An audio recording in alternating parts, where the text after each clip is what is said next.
it off. Hawaii could become the first state to limit corporate influence in elections. A Senate bill is headed to final vote at the Capitol this week. Supporters say it could reshape how campaigns are funded, but critics warn it could face major legal challenges. Nikki Shenfield reports. For 16 years, the U.S. Supreme Court's Citizens United decision has allowed corporations and organizations to spend unlimited money on political campaigns. Hawaii lawmakers are trying to challenge that by redefining what corporations are allowed to do.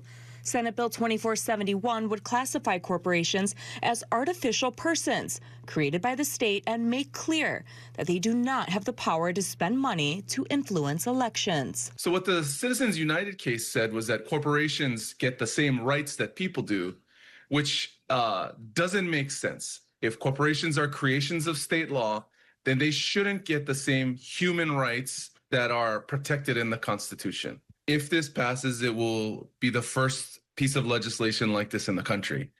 And I'm really proud that Hawaii is positioned to lead the way on overturning this really bad decision that has corrupted our democracy for the last 16 years. Individuals like you can give a certain amount of money to a campaign, but there is a limit on how much and how often you can give. For corporations, because they represent so many people, they are able to give far much more money than one person can. Advocates say the goal is to crack down on what they call dark money, where it seems like when one person opposes one group's interests, they are forced out, and money, significant amount of money, is thrown to people who support that group's interests, and then they are put in positions of power.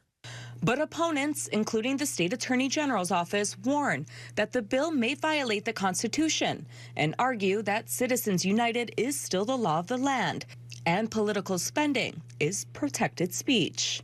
There's always some concern about the new, right? But the fact is, for the last 16 years, our system has been corrupted by unlimited spending by corporations who are given tremendous benefits under Hawaiʻi state law for taking corporate form. And it's time for us to redefine that. At least a dozen other states have introduced similar legislation. If it passes final vote next week, it heads to Governor Green's desk. If signed into law, the measure would take effect in 2027. Nikki Shenfield, KHON2 News, working for Hawaii.